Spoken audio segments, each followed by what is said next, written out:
ચાલો છોકરાઓ, પૃથ્વી sir chemistry YouTube ચેનલમાં તમારા બધાનું સ્વાગત છે. આજે છોકરાઓ આપણે થોડુંક એવું અગત્યનું કામ કરવાનું છે. હવે આજે આપણે શીખવાનું છે દ્રાવ્ય અને દ્રાવક વચ્ચેના સંબંધને કારણે જે અલગ અલગ પ્રકારના દ્રાવણ બનશે તો એ દ્રાવણના બાષ્પ દબાણ વિશેની માહિતી આપણે લઈશું. તો એના માટે થઈને પાછા થોડાક એવા આગળ વધીએ તો આપણે પહેલાં આ દ્રાવ્યતા સમજાવશું. આપણે પહેલી વાત શેની કરશું છોકરાઓ? દ્રાવ્યતાની. જો આપણે દ્રાવ્યતાની ચર્ચા કરવી હોય છોકરાઓ તો આવી રીતે કરશું.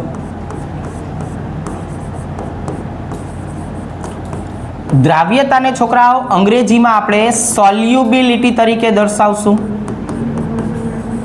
હવે આ સોલ્યુબિલિટીની જો ચર્ચા કરીએ તો આમ આપણે જોવા જઈએ તો મેઇન બે પ્રકારના ઘટકની આપણે ચિંતા કરવાની હોય છે.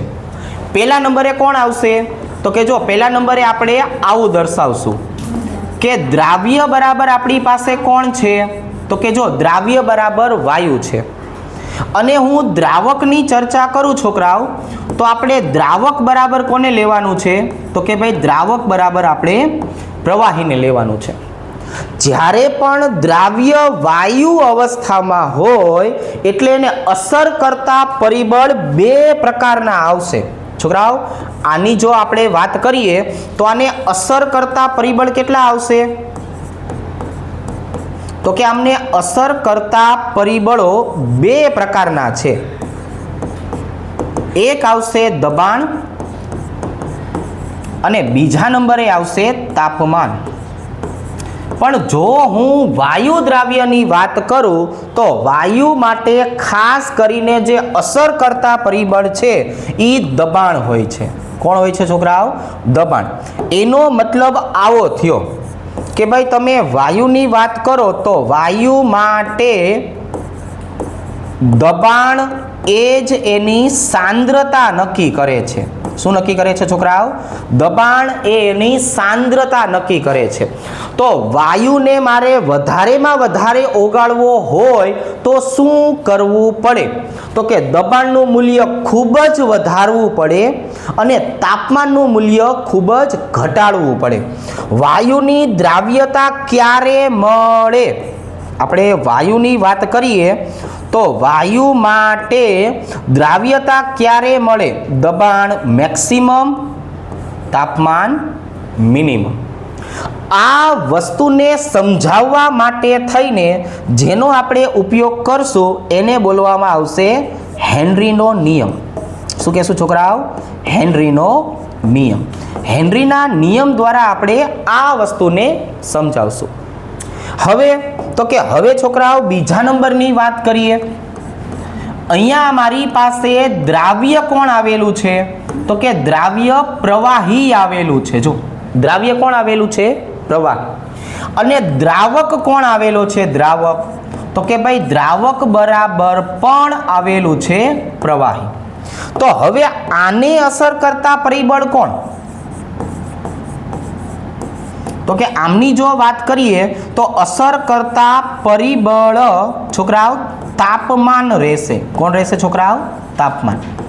તો આપણે કોઈ પણ પ્રવાહીને જો ઓગાળવું હોય તો એના માટે તાપમાન નીચું રાખવું પડશે. કેમ કે જો પ્રવાહીની વાત કરીએ તો પ્રવાહી ઘટકો બાષ્પશીલ ગુણધર્મ ધરાવે. પ્રવાહીની વાત કરીએ તો પ્રવાહીના ગુણધર્મ કેવા હોય છોકરાઓ? બાષ્પશીલ ગુણધર્મ હોય. બાષ્પશીલ ગુણધર્મનો મતલબ શું થાય? કે જેવું તમે ગરમ કરશો એટલે બાષ્પ બનશે અને બાષ્પ બન્યા પછી ઉડી જશે. તો હવે છોકરાઓ આપણે વાત કરી કે આને અસર કરતા પરિબળ કોણ? તાપમાન. અને એ બાષ્પશીલ ઘટક છે. તો અહીંયા છોકરાઓ આને સમજાવવા માટે આપણે વાત કરવાની છે રાઉલ્ટના નિયમની.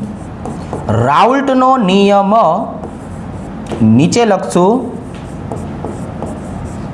બાષ્પશીલ દ્રાવ્ય માટે. શેના માટે? બાષ્પશીલ દ્રાવ્ય માટે. ત્રીજા નંબરની છોકરાઓ આપણે વાત કરીએ તો ત્રીજા નંબરે આપણે કયો મુદ્દો લેવાનો છે? તો કે જો ત્રીજા નંબરે આપણે મુદ્દો લેવાનો છે આવો દ્રાવ્ય બરાબર કોણ? તો કે પ્રવાહી. જો દ્રાવ્ય કોણ? પ્રવાહી. દ્રાવકની આપણે વાત કરીએ તો દ્રાવક કોણ છોકરાઓ? સોરી, દ્રાવ્ય તમારે હવે કયો લેવાનો છે? તો કે ભાઈ દ્રાવ્ય મારે લેવાનો છે ઘન. દ્રાવક કોણ છે આપણો છોકરાઓ? તો કે પ્રવાહી. આને પણ અસર કરતા પરિબળ કોણ? હું આની વાત કરું છોકરાઓ તો આને અસર કરતા પરિબળ કોણ? તો કે ભાઈ આમના માટે પણ અસર કરતા પરિબળ તો કોણ છે? તો કે તાપમાન જ છે. પણ અહીંયા તાપમાનનો સંબંધ ઊંધો છે. મારે કોઈ પણ ઘન પદાર્થને જો વધારેમાં વધારે ઓગાળવો હોય તો એના માટે શું કરવું પડશે? તો કે ઘન પદાર્થને ઓગાળવા માટે તાપમાન વધારવું પડશે. અહીંની જો આપણે વાત કરીએ છોકરાઓ તો અહીંયા છોકરાઓ તાપમાનનો વધારો કરવામાં આવશે. અને હવે છોકરાઓ આ વસ્તુને જો તમારે ડિટેલમાં સમજાવવી હોય તો એને સમજાવવા માટે કોનો ઉપયોગ કરશું આપણે? તો કે રાઉલ્ટના નિયમનો ઉપયોગ કરશું. સાંભળો, કોનો ઉપયોગ કરશું છોકરાઓ? રાઉલ્ટના નિયમનો. એટલે રાઉલ્ટના નિયમની વાત કરીએ તો અહીંયા લખશું અબાષ્પશીલ દ્રાવ્ય માટે. કોના માટે છોકરાઓ? અબાષ્પશીલ દ્રાવ્ય માટે. તો અહીંયા આટલું બધું છોકરાઓ આપણે લખી નાખ્યું, પણ આનું તારણ શું નીકળ્યું? આપણે અહીંયા આટલી બધી માહિતી લખી તો નાખી, પણ આનું છોકરાઓ તારણ શું નીકળ્યું? જે તારણ નીકળશે ને એ MCQ માટે હશે. શેના માટે હશે છોકરાઓ? MCQ માટે. તો અહીંયા છોકરાઓ આપણે બે પ્રકારના ઘટકોની ચર્ચા કરશું. કેટલા ઘટકોની ચર્ચા કરશું? બે. પેલું છોકરાઓ દબાણ ચલે છે વાયુની દ્રાવ્યતા. ચાલો આવી રીતે. હવે જો હું તાપમાનની વાત કરું છોકરાઓ, તાપમાન, તો આવી રીતે લખશું તાપમાન ચલે છે ઘનની દ્રાવ્યતા ચલે છે 1/માં વાયુની દ્રાવ્યતા. આપણે પ્રવાહીને અત્યારે વચ્ચે લાવતા નથી. પ્રવાહીને આપણે બહુ હેરાન કરતા નથી. માત્ર ને માત્ર ચર્ચા કોની કરીએ છીએ? તો કે વાયુ અને ઘન દ્રાવ્યની. કે તમે દબાણની વાત કરો તો દબાણ માત્ર ને માત્ર કોને અસર કરશે છોકરાઓ? વાયુને. એટલે દબાણ ચલે છે વાયુની દ્રાવ્યતા, પણ તાપમાન બેયને અસર કરશે. જો હું તાપમાન વધારીશ તો ઘન પદાર્થ વધુ ને વધુ ઓગળશે, પણ જો તાપમાન વધારીશ તો વાયુની દ્રાવ્યતા ઘટશે. એટલે જ્યારે પણ સોડા પીવાનું મન થાય ત્યારે ઠંડી પીવાની, કેમ કે એમાં વાયુ આવેલો છે, કાર્બન ડાયોક્સાઇડ. પણ જો તમને ચા પીવાનું મન થાય તો એ ગરમ ગરમ પીવાની, કેમ કે ખાંડ જે છે એ ગરમ કરશો તો ઓગળશે. રેડી? તો તાપમાન ચલે છે ઘનની દ્રાવ્યતા, તાપમાન ચલે છે 1/માં વાયુની દ્રાવ્યતા. ક્લિયર? ચાલો આટલી માહિતી લઈએ. હવે આપણે પહેલા નંબરે હેનરીનો નિયમ શીખીએ. ચાલો હવે જો છોકરાઓ આપણે આ વસ્તુને વ્યવસ્થિત રીતે સમજાવવા માટે હેનરીના નિયમની વાત કરશું. હેનરીના નિયમની જો આપણે છોકરાઓ વાત કરીએ તો આવી રીતે એને સમજાવશું. ચાલો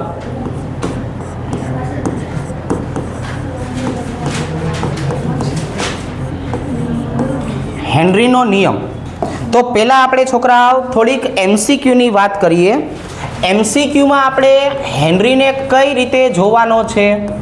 તો કે જો હું MCQની વાત કરું તો પહેલું આવી રીતે કે ભાઈ મારી પાસે દ્રાવ્ય કઈ અવસ્થામાં આવેલો હશે? વાયુ. છોકરાઓ દ્રાવક કઈ અવસ્થામાં આવેલો હશે? તો કે પ્રવાહી. જ્યારે આપણે હેનરીના નિયમની વાત કરીએ છીએ ત્યારે આપણે કયા કયા શબ્દોનું ધ્યાન રાખવાનું છે? તો કે ભાઈ આપણે શબ્દોનું ધ્યાન રાખવાનું છે આંશિક દબાણ, મોલ અંશ. આ બે વચ્ચેનો જે સંબંધ હોય છે છોકરાઓ એની ચર્ચા કરશું. તો જ્યારે આપણે હેનરીનો નિયમ સમજીએ ત્યારે આપણી પાસે આ ચાર શબ્દો આવશે. બરોબર છે? દ્રાવ્ય વાયુ હશે, દ્રાવક પ્રવાહી હશે, આંશિક દબાણ અને મોલ અંશ. તો હવે છોકરાઓ આપણે આવી રીતે સમજીએ કે ભાઈ અચળ તાપમાને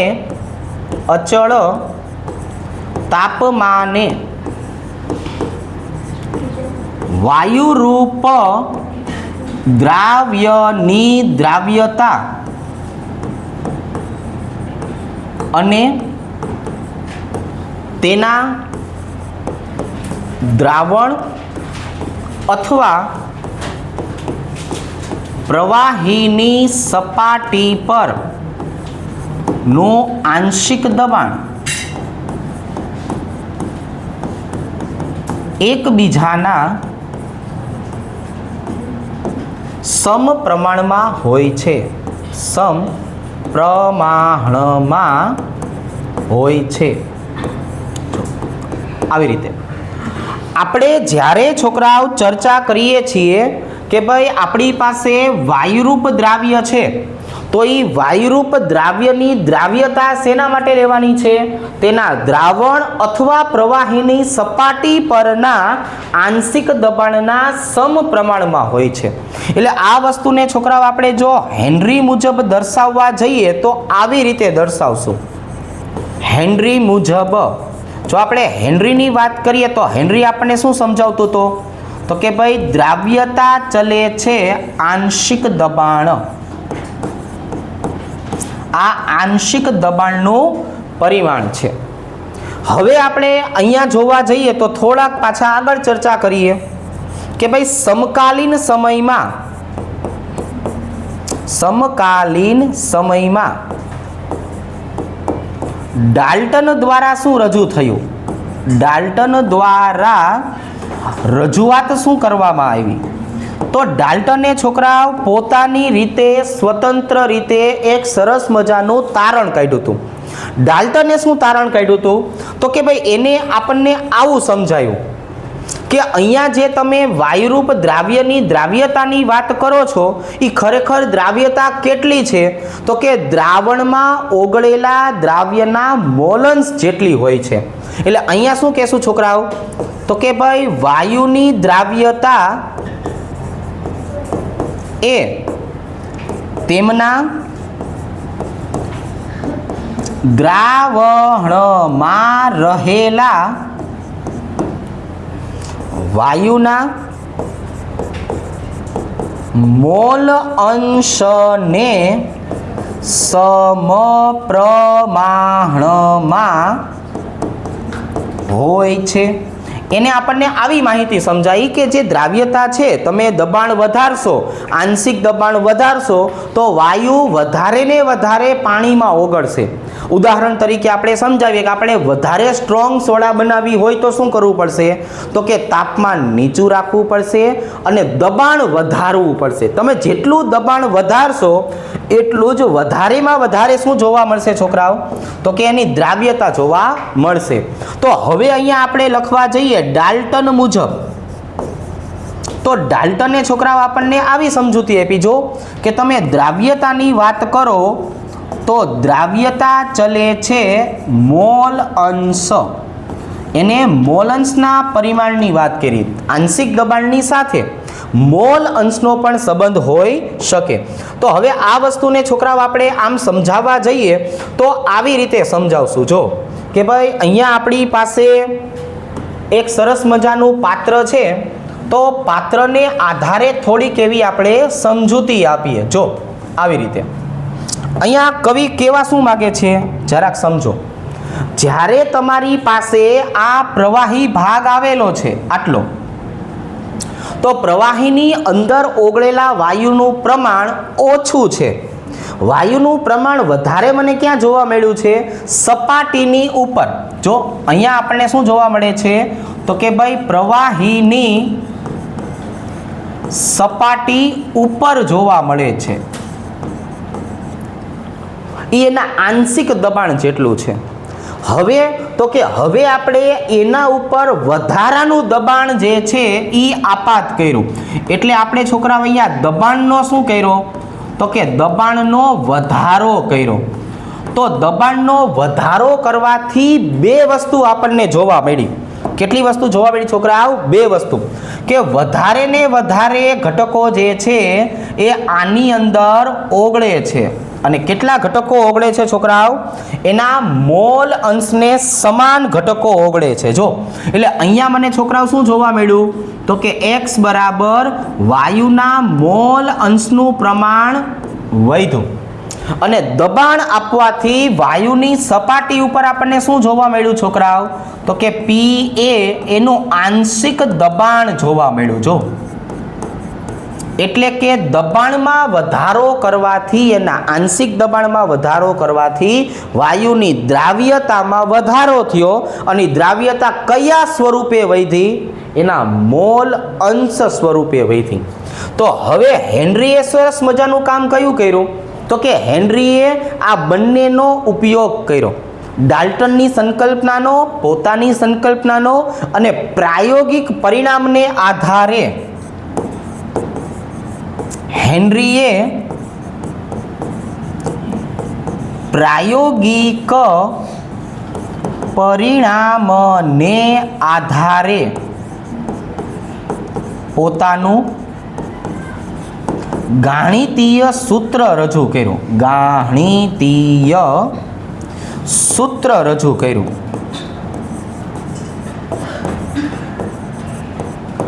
કયું હતું છોકરાઓ હેનરીના નિયમનું ગાણિતીય સૂત્ર?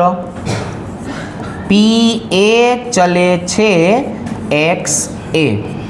હવે એને શું કર્યું કે ભાઈ જો આ બાજુની દ્રાવ્યતા, આ બાજુની દ્રાવ્યતા બેને સરખાઈ દીધી. એટલે હવે આંશિક દબાણ અને મોલ અંશ એકબીજાના કેવા થઈ ગયા? સમપ્રમાણમાં, ગણિતના નિયમ પ્રમાણે. હવે તો કે હવે આ ચલે છે ને દૂર કરો. છોકરા હું આ ચલે છે ને દૂર કરીશ એટલે શું લખી શકાય? P a બરાબર KH ઇન્ટુ XA. શું કહેવાય છોકરાઓ? PH બરાબર KH ઇન્ટુ XA. ચાલો ભાઈ આ બધાની ઓળખાણ આપવી પડશે. ભાઈબંધ PA એટલે શું? વાયુનું આંશિક દબાણ. Very good. જો આ એનું આંશિક દબાણ થઈ ગયું. KH નો મતલબ શું થઈ ગયો છોકરાઓ? KH નો મતલબ હેનરી અચળાંક. અહીંયા આવશે હેનરી અચળાંક. અને XA એટલે શું થઈ ગયું છોકરાઓ? વાયુની દ્રાવ્યતા મોલ અંશના સમપ્રમાણમાં, મોલ અંશની સાપેક્ષમાં. હવે હેનરીએ આમના માટે એક સરસ મજાનો આલેખ બનાવ્યો હતો. એ આલેખ તમને સમજાવું. ચાલો હવે આ જો છોકરાઓ, હવે અહીંથી પાછા થોડાક એવા આગળ વધીએ. આપણે વાત કરવાની છે હેનરીના ઉદાહરણની. આપણે છોકરાઓ ઉદાહરણ તરીકે વાત કરીએ તો હું અહીંયા વાયુ દ્રાવ્ય તરીકે કોને લઉં છું? તો કે ભાઈ વાયુ દ્રાવ્ય બરાબર HCl. અને પ્રવાહી દ્રાવક તરીકે કોને લેવું છે આપણે? તો કે પ્રવાહી દ્રાવક તરીકે મારે લેવું છે સાયક્લોહેક્ઝેન. જો અહીંયા શું લેશું છોકરાઓ આપણે? સાયક્લોહેક્ઝેન. તો હેનરીના નિયમ પ્રમાણે જોવા જઈએ તો આ દ્રાવ્યતા અને મોલન્સ જે છે એ કઈ રીતે એકબીજા સાથે સંબંધ ધરાવે છે તો એને આલેખ દ્વારા આપણે જોશું. તો અહીંયા છોકરાઓ મારે સૂત્ર કયું લખવાનું છે? તો કે ભાઈ PA બરાબર KH ઇન્ટુ XA વત્તા 0. મેં 0 ઘરનું ઉમેર્યું છે. શું કામ ઘરનું ઉમેર્યું છે છોકરાઓ? તો કે આપણને સુરેખ રેખા સમીકરણ આવડે છે. હું આને સુરેખ રેખા સમીકરણ સાથે જો સરખાવું તો આને કઈ રીતે દર્શાવશું? y બરાબર mx પ્લસ c. તો હવે જો છોકરાઓ આપણે y વિરુદ્ધ x નો આલેખ દોરીએ એટલે કે આંશિક દબાણ વિરુદ્ધ મોલ અંશનો આલેખ દોરીએ તો અહીંયા આંતરછેદનું મૂલ્ય 0 થાય છે. જો છોકરાઓ અહીંયા આંતરછેદનું મૂલ્ય કેવું થાય છે? 0. એનો કઈ મતલબ નીકળે? તો કે હા મતલબ નીકળે. શું મતલબ નીકળશે? આલેખ ઉગમ બિંદુમાંથી પસાર થશે. જો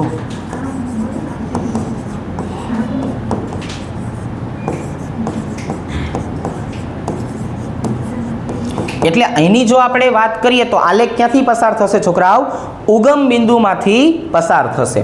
તો હવે છોકરાઓ આપણે એમનો આલેખ દોરવાનો થાય તો કે દોરાય, સારો લાગે. જો આવી રીતે અહીંયા આપણે છોકરાઓ આવી રીતે દર્શાવશું. રોંગ નંબર લાગી જાય છે ઘડીએ વળીએ, પ્રેક્ટિસ કરવી પડશે. જો આવી રીતે છોકરાઓ, આવી રીતે. હવે અહીંયા છોકરાઓ આપણે વાયઅક્ષ દર્શાવીએ છીએ, ઉગમ બિંદુ 0, એક્સ અક્ષ દર્શાવીએ છીએ. ભાઈબંધ મારે વાય અક્ષ ઉપર કોને લેવાનું છે? આંશિક દબાણ 12 એકમમાં લેવાનું છે. અને અહીંયા મારે કોને લેવાનું છે છોકરાઓ? મોલ અંશ. ચાલો એક્સ એ. હવે અહીંયા છોકરાઓ જે આલેખ આપણને મળે છે એ આલેખ ક્યાંથી પસાર થાય છે? ઉગમ બિંદુમાંથી પસાર થાય છે. તો હવે છોકરાઓ આમ જોવા જઈએ તો આપણો આલેખ આવી રીતે મળશે. તો એ જરી કેટલું રહી ગયું ઉગમ બિંદુ, એ ખોટું થાય ને. હા જો આવી રીતે અહીંયા. હવે આ જગ્યાએ મને છોકરાઓ એક સરસ મજાનો ઢાળ મળે છે. આ ઢાળનું મૂલ્ય કેટલું હશે છોકરાઓ? કે એચ જેટલું. ઢાળની જો આપણે છોકરાઓ વાત કરીએ તો ઢાળ શેના ઉપર આધારિત છે? તો કે એ તાપમાન ઉપર આધારિત છે. જો હું તાપમાનનું મૂલ્ય વધારીશ તો હળવે હળવે આ ઢાળ મને ઉપરની બાજુએ મળશે. આ ઉપરની બાજુએ મળવાનો મતલબ એવો થાય છે કે છોકરાઓ હવે ઢાળનું મૂલ્ય તો વધશે પણ અહીંયા મોલ અંશ દ્રાવ્યતાનું મૂલ્ય કેવું થશે? ઘટે છે. તો આનો અર્થ આવો થયો છોકરાઓ કે ભાઈ તાપમાન ચલે છે કે એચ ચલે છે 1/XA. અહીંયા શું હશે છોકરાઓ? દ્રાવ્યતાની જો આપણે વાત કરીએ તો દ્રાવ્યતા શું થવાની છે છોકરાઓ? ઘટે છે. મોલ અંશનો મતલબ આપણે એની દ્રાવ્યતા સમજવાનું છે. તો હેનરી અચળાંક અને દ્રાવ્યતા એ એકબીજાના વ્યસ્ત પ્રમાણમાં હોય છે. કેવા હોય છે છોકરાઓ? એકબીજાના વ્યસ્ત પ્રમાણમાં હોય છે. આ વસ્તુ MCQમાં પૂછે છે. શેમાં પૂછે છે? આ વસ્તુ MCQમાં વધારે પૂછે છે કે ભાઈ જ્યારે તમે તાપમાનનું મૂલ્ય વધારશો તો હેનરી અચળાંકનું મૂલ્ય વધશે પણ વાયુની દ્રાવ્યતા ઘટે છે. હવે હેનરીએ આ દરેક વસ્તુને સમજાવવા માટે થઈને પોતાના અનુપ્રયોગો દર્શાવ્યા હતા.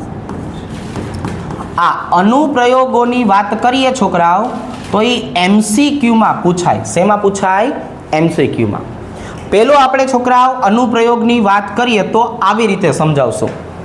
જળચર પ્રાણીની વાત કરીએ તો જળચર પ્રાણી ગરમ કરતા ઠંડા પાણીમાં વધારે અનુકૂળતા દર્શાવે છે. એનો મતલબ એવો થયો જળચર પ્રાણીને ગરમ કરતા ઠંડા પાણીમાં વધારે મજા આવે છે. હવે ભાઈ ઠંડા પાણીમાં વધારે મજા આવવા પાછળનું કારણ શું છે? તો કે ભાઈ ઠંડા પાણીની વાત કરીએ ને તો ઓક્સિજન વધુ દ્રાવ્ય થાય. જો ભાઈબંધ ઓક્સિજનનું પ્રમાણ કેવું થાય? વધારે દ્રાવ્ય થાય. ઓક્સિજન વધારે દ્રાવ્ય થાય. પછી આપણે છોકરાઓ સોડાવાળાને સલાહ આપવી હોય તો કે જો તમે સોફ્ટ ડ્રિંકની વાત કરો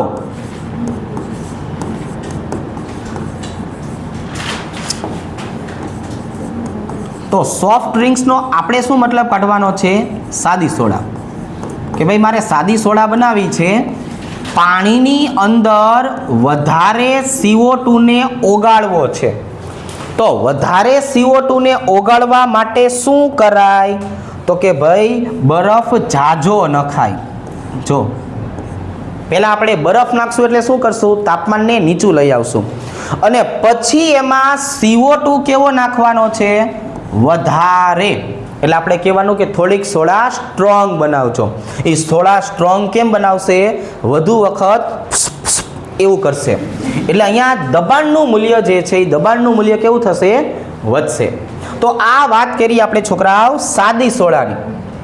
એના પછીની વાત કરીએ તો એના પછી હવે છોકરાઓ આપણે સમજાવવું છે કોના માટે? તો કે ભાઈ મરજીવા માટે. મરજીવાની છોકરાઓ આપણે વાત કરીએ તો મરજીવા જ્યારે સમુદ્રની અંદરની બાજુએ જશે એટલે એના ઉપર દરિયાના પાણીનું દબાણ વધારે લાગશે. દરિયાના પાણીનું દબાણ કેવું થશે છોકરાઓ? વધારે લાગે છે. અને એની અંદર જે ઓલા નાઇટ્રોજન ઘટક રહેલા હોય કે નહીં, એ એની ઉપર દબાણ કરશે. દબાણનો વિરોધ કરવા માટે થઈને શું કરશું? તો કે દબાણનો વિરોધ કરવા માટે થઈને નસુમાં રહેલા જે દ્રાવ્ય ઓક્સિજન છે એ બહારની બાજુએ પ્રેશર કરશે, જેના કારણે આ રુધિરની જે નળીઓ છે એ ફૂલાશે. શું થશે છોકરાઓ? કે અહીંયા વધારે ને વધારે જે છે એ ફૂલાશે. એટલે નાઇટ્રોજન વાયુ પોતે દબાણ કરશે અને દબાણ કરવાના કારણે જે છે એ શરીરમાં બેન્ડ્સ બનશે. શું બનશે છોકરાઓ? બેન્ડ્સ બનશે. અને બેન્ડ બનવાના કારણે જે છે એ શરીર ઉપર લાલ ચકામાં પડી જશે. કઈ રીતે લાલ ચકામાં પડશે?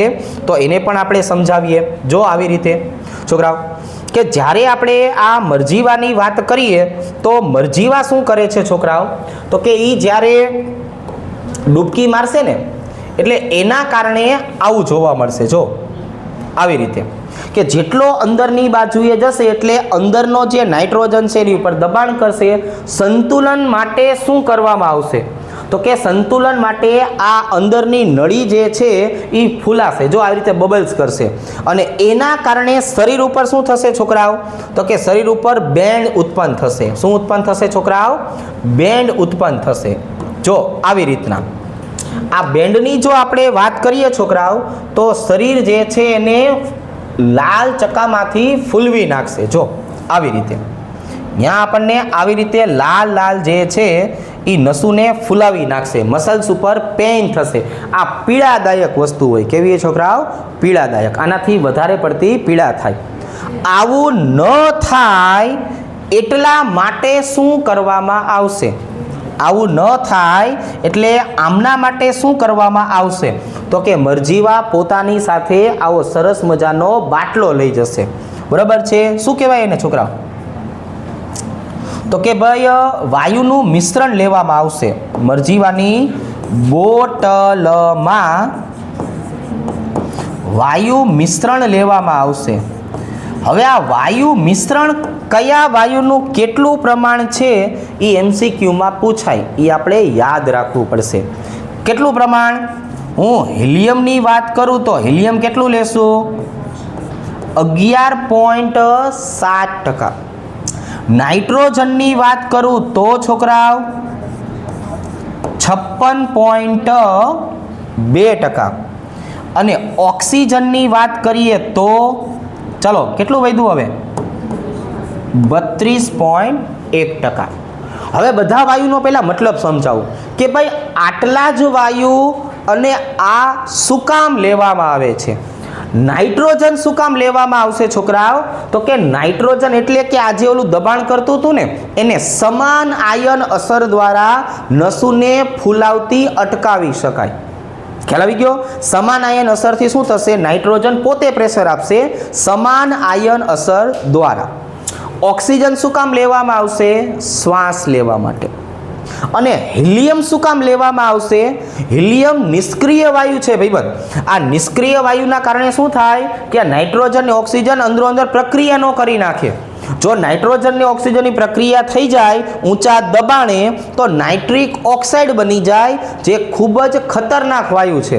એના કારણે હિલિયમ નિષ્ક્રિય વાતાવરણ ઉત્પન્ન કરવા માટે લેવામાં આવે છે. વાયુનું પ્રમાણ આપણે છોકરાઓ યાદ રાખશું. વાયુનું પ્રમાણ આપણે યાદ રાખશું. અને એના પછી છેલ્લો મુદ્દો છે પર્વતો પર રહેતા લોકો,